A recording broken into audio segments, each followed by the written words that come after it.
प्यारे बच्चों, आशा करता हूँ आप सभी बहुत अच्छे होंगे। मैं आपके साथ आशीष सर। आज की वर्कशीट नंबर 22 में हम कबीरदास की साखियाँ पढ़ने समझने वाले हैं। बहुत ही मज़ेदार, इंटरेस्टिंग, रोचक क्लास 8 सब्जेक्ट हिंदी में कबीरदास जी हमें बहुत अच्छी बढ़िया बढ़िया बातें, संदेश देते हैं, मैसेज देते हैं, जो कि हमें लाइफ में यूज़ करनी चाहिए। तो आपको मज़ा बहुत आने वाला है। साथ ही मैं आपको गाकर भी सुनाने वाला हूँ। तो आई होप आपको मेरा गाना, मेरा पढ़ाना और मेरा समझाना तीनों अच्छा लगेगा। और अगर आपको अच्छा लगे तो वीडियो को लाइक करने के साथ साथ ना एक प्यारा सा कमेंट भी ना ज़रूर कर लिया कीजिए वीडियो को रोकने के बाद, ताकि मुझे भी अच्छा लगता है और आपको पढ़ाने में और मज़ा आता है। तो चलिए शुरू करते हैं।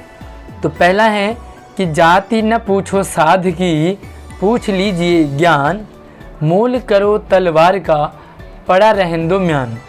तो चलिए मैं गाता हूँ, आप भी मेरे साथ ट्राई कीजिए कि जाति न पूछो साध की, पूछ लीजिए ज्ञान, मोल करो तलवार का, पड़ा रहन दो म्यान कबीरा, पड़ा रहन दो म्यान।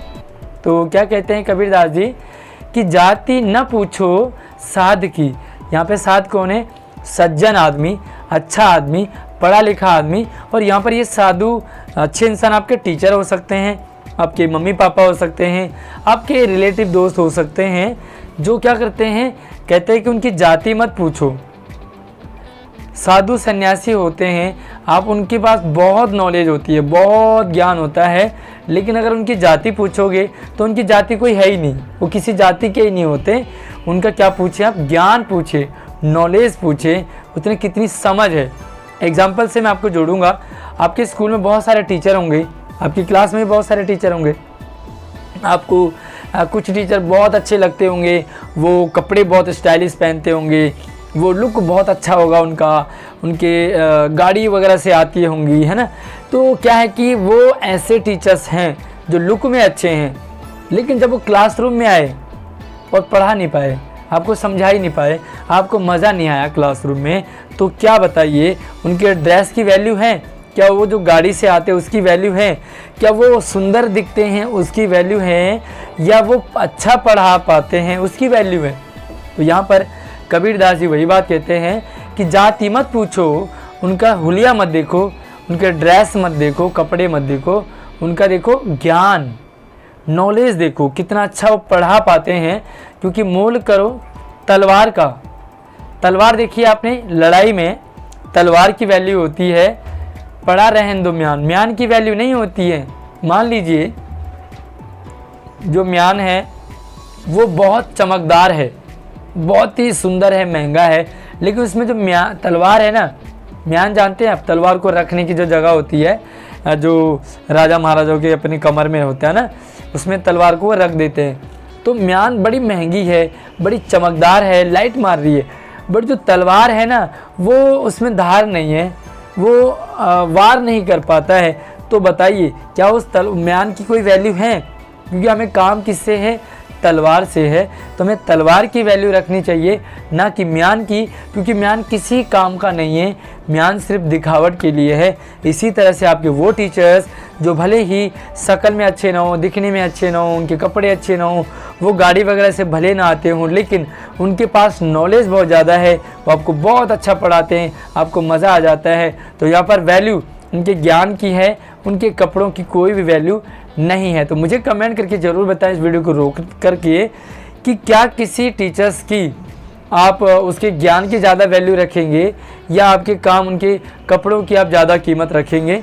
तो चलिए दूसरा देखते हैं, बहुत ही मज़ेदार दूसरा है कि आवत गारी एक है, उलटत हो अनेक, कह कबीर नहीं उलटिए, वही एक की एक कबीरा, वही एक की एक। कहते हैं कि आवत गारी एक है।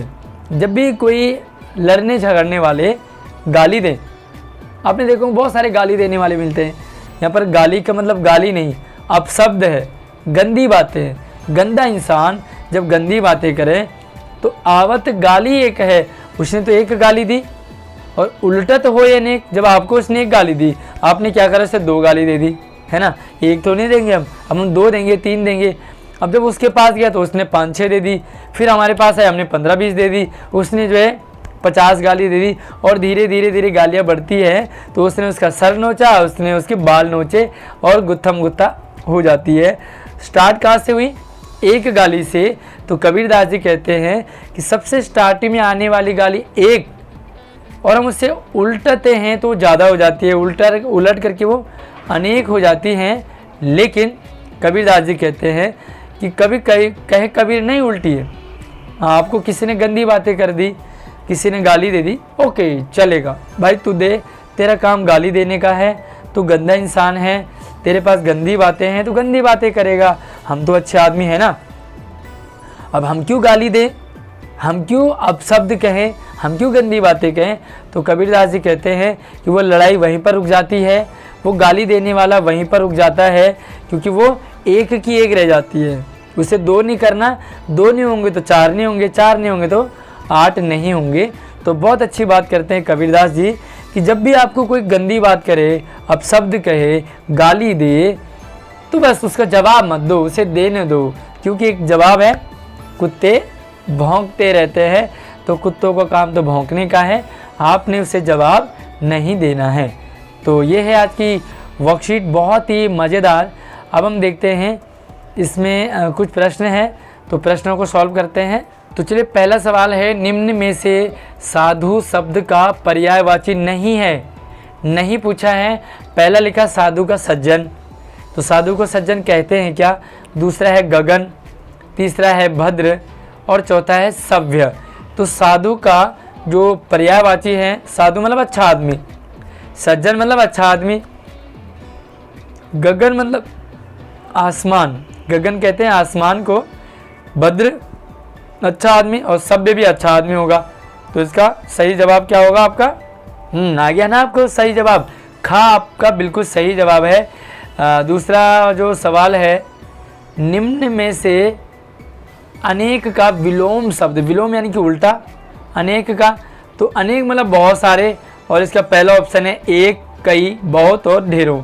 तो ढेरों भी बहुत सारे होते हैं, बहुत भी बहुत सारे होते हैं, कई भी बहुत सारे होते हैं, लेकिन विलोम आपको बताना है तो ये होगा एक, अनेक का विलोम होगा एक, यानी कि का ऑप्शन बिल्कुल करेक्ट है। तीसरा, चौथा, पांचवा, और गतिविधि हमारी लिख कर दिखाता हूँ आपको। चलिए, तो 2 सवाल आपने पहले कर दिया MCQ। तीसरा सवाल है, कबीरदास जी के अनुसार सज्जन पुरुष की पहचान किस तरह की जानी चाहिए। अच्छे लोगों की पहचान किस चीज़ से करनी चाहिए। कबीरदास जी के अनुसार सज्जन पुरुष की पहचान उनके ज्ञान से की जानी चाहिए, उनके नॉलेज से की जानी चाहिए, उनके अंदर जो अच्छाइयाँ हैं ना उससे की जानी चाहिए, क्योंकि हर किसी के ज्ञान का ही महत्व होता है, उसकी अच्छाई की महत्व होता है। आजकल पैसे की भी उतनी महत्व वैल्यू नहीं है जितना कि अच्छे लोगों की वैल्यू है। और चौथा सवाल है, तलवार और म्यान में से कबीरदास म्यान को महत्वपूर्ण क्यों नहीं मानते। भाई म्यान की वैल्यू नहीं है, कहते तलवार की वैल्यू है, क्यों। देखो, तलवार और म्यान में से कबीरदास म्यान को महत्वपूर्ण इसलिए नहीं मानते हैं क्योंकि हमारी ज़रूरत तो तलवार से है, और इसी से हमारा काम भी बनेगा। भाई चाकू, अगर आपको सब्जी काटनी है तो चाकू से काटेंगे ना, है ना, तो ये उसके कवर से तो काटेंगे नहीं, चाकू जिस कवर में है उसे तो हम फेंक देते हैं। तो कवर की वैल्यू नहीं है, तलवार की है, क्योंकि म्यान तो सिर्फ तलवार की हिफाजत करने के लिए होती है, बल्कि काम हमारा किससे है, तलवार से है। तो अच्छे लोगों की वैल्यू है, उनके अंदर अच्छाई की वैल्यू है, वो कैसे दिखते हैं इसकी वैल्यू नहीं है। अगला सवाल है, किसी के द्वारा गाली या अपशब्द देते समय कबीरदास जी संयम रखने की बात क्यों कहते हैं। क्योंकि लड़ाई झगड़े कहाँ बढ़ते हैं, एक ने गाली दी, भाई संयम नहीं रखा, कंट्रोल नहीं हुआ, वापस दे दी, उसने भी दे दी और फिर गुत्थम गुत्था चालू हो जाता है। चलिए, तो इसका आंसर लिखोगे, किसी के द्वारा गाली या अपशब्द देते समय कबीरदास जी संयम रखने की बात इसलिए करते हैं क्योंकि गाली का जवाब गाली से देने पर वह गाली और उससे होने वाले नुकसान बढ़ते ही रहते हैं, है ना।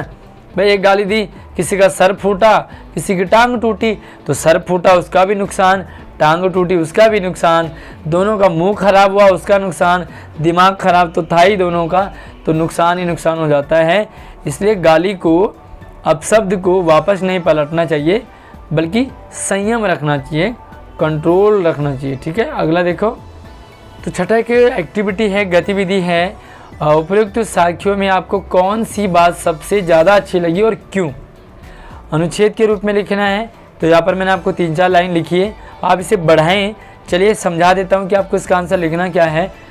उपयुक्त साखियों में 2 साखी हैं, दोनों में मुझे सबसे अच्छी बात गाली या अपशब्द को पलटने या बढ़ावा ना देने पर बल दिया गया है। हालांकि पहली साखी भी अच्छी है कि हर किसी के ज्ञान की हमें वैल्यू रखनी चाहिए, कपड़ों की नहीं। लेकिन आजकल आप देखते हैं कि कपड़ों की भी बड़ी वैल्यू है, आदमी की भले हो ना हो, लेकिन उसके कपड़े की, उसके हुलिये की, उसके बनावट की उसकी बड़ी वैल्यू है। लेकिन मुझे ये वाली बात अच्छी लगी कि अक्सर बड़ी से बड़ी लड़ाई के मूल में भी क्या होती है, छोटी सी गाली होती है। और वो गाली अगर पलटे ना, अगर उसे रिप्लाई ना करे, उसका जवाब ना दे, तो गाली क्या है, वो अपशब्द ही वो वहीं रह जाती है। और वो छोटी सी एक गाली, एक ही गाली रह करके वहीं पे दब जाता है मामला।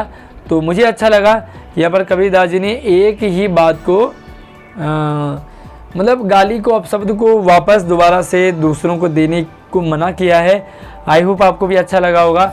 आपको पूरी साखी में कौन सी बात अच्छी लगी, अपना जवाब, अपना सुझाव कमेंट में ज़रूर कीजिए। वीडियो को पसंद आए तो लाइक कीजिए, शेयर कीजिए, और मेरा पढ़ाना कैसा लगा अपना एक्सपीरियंस भी ज़रूर बताएं। नई वीडियो में मिलते हैं कल। धन्यवाद।